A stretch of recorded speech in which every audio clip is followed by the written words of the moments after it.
Hello friends, welcome to question Mac. मेरा नाम है विक्की। आज हम बात करने वाले हैं team building in organisational behaviour के बारे में।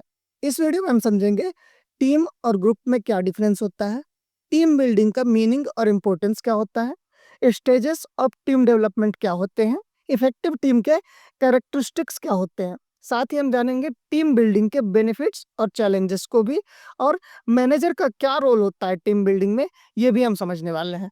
सबको समझेंगे रियल लाइफ एग्जांपल के साथ, जिससे कि कोई भी डाउट ना रहे।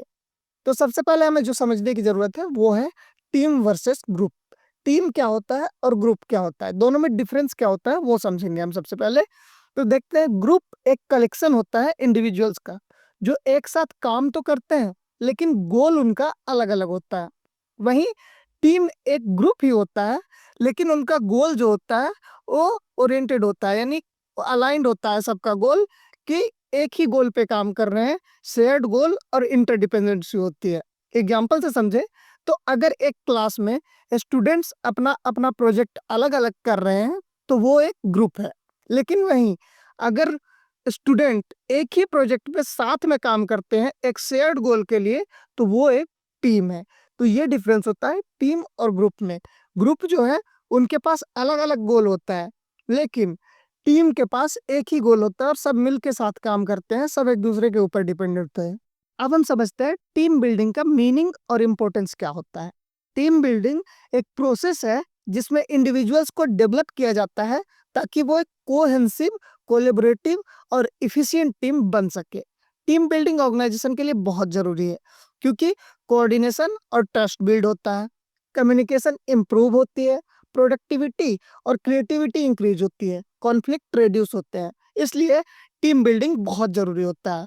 टीम बिल्डिंग ही वो चीज है जो ट्रस्ट, कोऑर्डिनेशन, कोलेब्रेशन, कम्युनिकेशन सबको इंप्रूव करता है। और प्रोडक्टिविटी और क्रिएटिविटी इंप्रूव हो जाए तो प्रोडक्शन अपने आप बढ़ जाता है, और इससे ही कंपनी को फायदा होता है। इसलिए किसी भी ऑर्गेनाइजेशन में टीम बिल्डिंग एक बहुत इंपॉर्टेंट पार्ट होता है। नेक्स्ट हम स्टेजेस ऑफ टीम डेवलपमेंट को समझते हैं। जब एक टीम बनती है वो सीधे परफेक्ट नहीं होती, उसको एक नेचुरल प्रोसेस से गुजरना पड़ता है। इस प्रोसेस को कहते हैं ट्रकमैन्स मॉडल। इसमें सबसे पहले आता है फॉर्मिंग।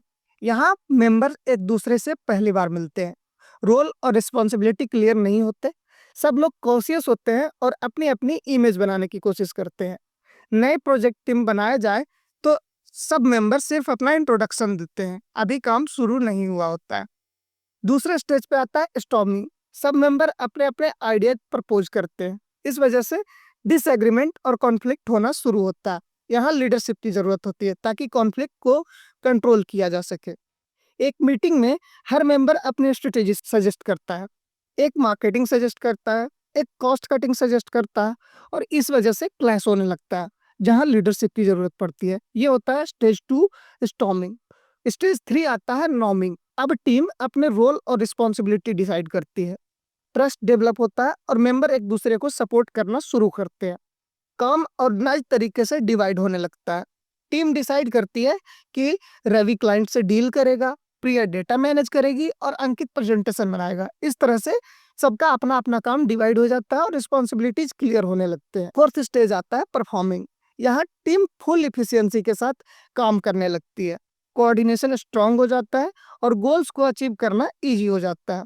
क्रिएटिव और इनोवेटिव आइडियाज निकलने लगते हैं, और इसकी वजह से प्रोजेक्ट स्मूथली एग्जीक्यूट होता है और सारे डेडलाइन टाइम से मीट होने लगते हैं।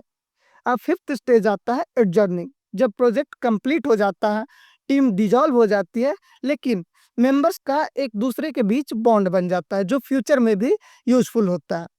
अब हम समझते हैं characteristics of an effective team. एक स्ट्रांग और इफेक्टिव टीम में ये क्वालिटीज बहुत जरूरी होती है। सबसे पहले होना चाहिए क्लियर गोल, सबको पता हो कि टारगेट क्या है। स्ट्रांग कम्युनिकेशन, हर मेंबर अपने आइडियाज ओपनली शेयर करे। Mutual trust and respect, team एक दूसरे को रिस्पेक्ट करे।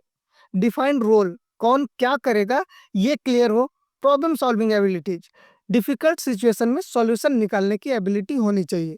वैसे adaptability and unity, her situation में एक दूसरे का साथ देना बहुत जरूरी होता है। अब हम देखते हैं बेनिफिट और टीम बिल्डिंग। हम टीम क्यों बनाए, टीम बनाने से मेरे को क्या फायदा होगा। तो इससे होता है better problem solving and innovative ideas, motivation और जॉब सेटिस्फैक्शन इंक्रीज होती है, एम्प्लॉय मोरल और लॉयल्टी इंप्रूव होती है, लर्निंग एंड स्किल शेयरिंग होता है, स्ट्रॉन्ग ऑर्गेनाइजेशनल कल्चर डेवलप होती है। अब बेनिफिट्स तो समझ लिए, अब देखते हैं कि चैलेंजेस क्या हो सकते हैं एक टीम बिल्डिंग में। तो सबसे पहला चैलेंज आता है पर्सनालिटी क्लैशेस। अगर दो लोग एक दूसरे से एग्री नहीं करते तो यहाँ पे क्लैश होता है और टीम में थोड़ा फूट हो जाता है, जिसकी वजह से आपको टीम बिल्डिंग में दिक्कत होगी। वैसे ही कुछ आता है कम्युनिकेशन बैरियर। इंफॉर्मेशन क्लियर नहीं हो पाता अगर कम्युनिकेशन ठीक से ना हो। यूनिकल पार्टिसिपेशन, कुछ लोग ज़्यादा काम करते हैं कुछ कम, तो इसकी वजह से भी कॉन्फ्लिक्ट होता है जिससे टीम में दिक्कत आ सकती है। लैक ऑफ लीडरशिप, अगर लीडर स्ट्रांग ना हो तो चॉस होता है, यानी कि उसमें फिर दिक्कत होना शुरू हो जाता है, टीम प्रॉपर वर्क नहीं कर पाती। वैसे ही रेसिस्टेंट टू चेंज, कुछ मेंबर नए आइडियाज को एक्सेप्ट करते हैं और कुछ मेंबर नए आइडियाज को एक्सेप्ट नहीं करते हैं, जिसके वजह से भी क्लैश होता है और टीम टूट जाती है। अगर एक मेंबर बहुत डोमिनेट करता है तो बाकी डिमोटिवेट हो जाते हैं और क्रिएटिविटी खत्म हो जाती है। इस तरह से ये चैलेंजेस आते हैं टीम बिल्डिंग में। अब हम देखते हैं role of manager in team building. Manager का काम सबसे क्रूशियल होता है टीम बिल्डिंग में। उसको क्लियर विजन और गोल सेट करना होता है, इफेक्टिव कम्युनिकेशन इंश्योर करना होता है, टीम बॉन्डिंग एक्टिविटीज ऑर्गेनाइज करना होता है, इक्वल पार्टिसिपेशन और मोटिवेशन भी देना होता है, कॉन्फ्लिक्ट जो होता है वो टाइमली रिजॉल्व करना होता है, टीम अचीवमेंट को सेलिब्रेट करना, ये सारे काम मैनेजर का होता है। अगर एक मैनेजर हर छोटी सक्सेस पे टीम को अप्रिसिएट करता है तो मेंबर और मोटिवेट होते हैं, और अगर वो गलती पे उन्हें सुधारता है, उनको सजेस्ट करता है कि ऐसा नहीं ऐसा करना चाहिए, तो उससे भी टीम डेवलप होती है और वो ज़्यादा स्ट्रांग हो सकती है। ये पूरा कॉन्सेप्ट सिंपल है। टीम एक प्लांट की तरह है, पहले उसको सीड की तरह लगाना पड़ता है, फॉर्मिंग, फिर उसमें थोड़ी सी फ्रिक्शन होती है, स्टॉर्मिंग, फिर नर्चर करना पड़ता है, उसको कहते हैं नॉर्मिंग, तब जाके वो फूल और फल देना शुरू करती है, यानी परफॉर्मिंग, और लास्ट में उसका साइकिल कंप्लीट होता है एडजर्निंग। तो इस तरह से टीम बिल्डिंग काम करती है। फ्रेंड्स, एक स्ट्रांग और इफेक्टिव टीम किसी भी ऑर्गेनाइजेशन की बैकबोन होती है। अगर मैनेजर सही तरीके से टीम बिल्डिंग करे तो प्रोडक्टिविटी, क्रिएटिविटी और एम्प्लॉय सेटिस्फैक्शन दोनों ही इंक्रीज हो जाता है। सो फ्रेंड्स, एक गुड लीडर हमेशा फोकस करता है कि इंडिविजुअल को एक कोहेसिव टीम बनाया जाए जो ऑर्गेनाइजेशन को गोल अचीव करने में मदद करे। सो फ्रेंड्स, आज हमने टीम बिल्डिंग को अच्छे से समझ लिया है। अगर आपके मन में कोई डाउट है तो कमेंट में जरूर बताएं। मिलते हैं नेक्स्ट वीडियो में नेक्स्ट टॉपिक के साथ। तब तक के लिए have a good life, make a great story of your life. Thank you.